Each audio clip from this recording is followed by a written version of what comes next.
Okay, so what if I told you that the loudest, most dramatic sounds in a symphony orchestra don't actually come from Europe at all?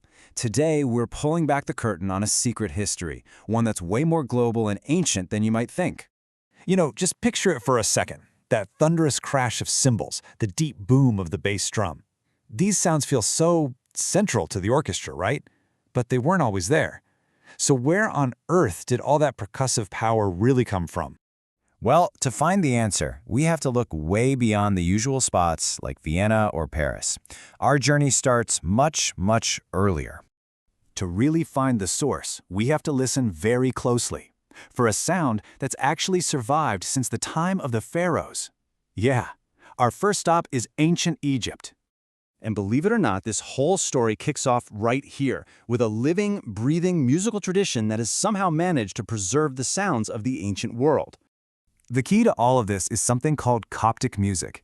It's the sacred music of Egypt's Coptic Christians, and it's basically a musical time capsule. It's held onto sounds from thousands of years ago. Now, what's just incredible is how this music survived. It wasn't written down in scores. It was passed down from person to person, from one generation to the next, for literally millennia. It's a living link to a super distant past. And this is where it gets really wild. In Coptic church services, you find cymbals and triangles. Staples of the modern orchestra. That is incredibly unusual for Christian music, and scholars are pretty much convinced it's a direct holdover from traditions we see carved right on ancient Egyptian walls. And if you want a really specific example, just listen to the Coptic hymn Golgotha. Musicologists have pointed out that its haunting melody might actually echo the music that was played during the funeral rites for the pharaohs. It's like a musical fossil, hiding in plain sight. Okay, so let's fast forward a few thousand years, all the way to the 18th century. How did these ancient sounds get from Egypt into the European orchestra?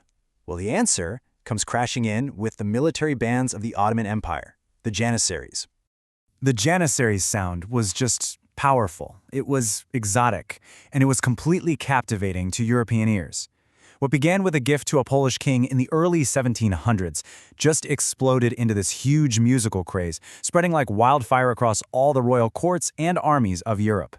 Now, at the very heart of this sound was the Turkish bass drum, the daval. It was way deeper than European drums, and it produced this low, powerful boom that was unlike anything they'd ever heard before.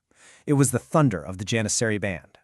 And then for the high notes, you had the bright, metallic crash of the cymbals, or zil, and this wild jingling sound of an instrument called the Turkish crescent. Honestly, it was a visual spectacle just as much as a musical one. The whole thing was just an electrifying experience. And the playing technique was totally unique too. The bass drummer would use this big beater in one hand for the main, heavy beats, and then a switch of twigs called a ruth in the other hand for the lighter, offbeat pulses. This created a really complex, layered rhythm with just a single instrument. Pretty cool, huh? So this sound, it did not stay on the military parade ground for long. Nope, it absolutely exploded into a full-blown cultural fashion, influencing everything from opera to piano sonatas. Europe had gone completely mad for the Turkish style. This new style got so popular, it even got its own name, alla turca. That's Italian for in the Turkish style. Whenever a composer wrote that on their music, it was basically a code, a signal to bring in the driving rhythms and the percussive power of those Janissary bands. And just look who got on board. We're talking about the greatest composers of the era. Gluck, Mozart, Haydn, even Beethoven in his epic Ninth Symphony. They all jumped at the chance to use the bass drum, cymbals, and triangle to add this whole new level of excitement and color to their music. So, here's the crucial question. How did these instruments go from being this kind of exotic fad to becoming a permanent, essential part of the symphony orchestra? A really interesting clue comes from this old seating chart. It's from the famous La Scala Opera House in 1825, and it gives us this fascinating snapshot of an orchestra right in the middle of a big change. If you look closely up at the top left, you'll see something pretty telling. See it right there? A whole dedicated section labeled Turkish music. And notice how it's physically separated from the other percussion. The timpani are way over on the other side. This shows us it was treated as its own special, powerful unit, something you brought in for maximum impact.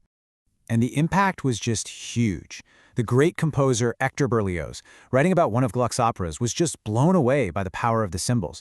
He realized this wasn't just noise. It was a profound new tool for creating incredible drama and emotion. So what started out as a way to add a little bit of local color or maybe imitate a military sound, it gradually became essential. Composers figured out these instruments could do way more than just make a loud noise. They could provide rhythmic drive, dramatic punches, and just unbelievable sonic power. And that really is the big takeaway here. The next time you're listening to an orchestra and you hear that thrilling crash of cymbals, just remember, that's not just a sound. It's an echo of an incredible journey through history, from the rituals of ancient Egypt to the battlefields of the Ottoman Empire, all the way to the concert hall you're sitting in today. It really makes you wonder, doesn't it? I mean, if the orchestra's percussion section has a secret history this deep and this fascinating, what other hidden stories are just waiting to be heard in the music that's all around us?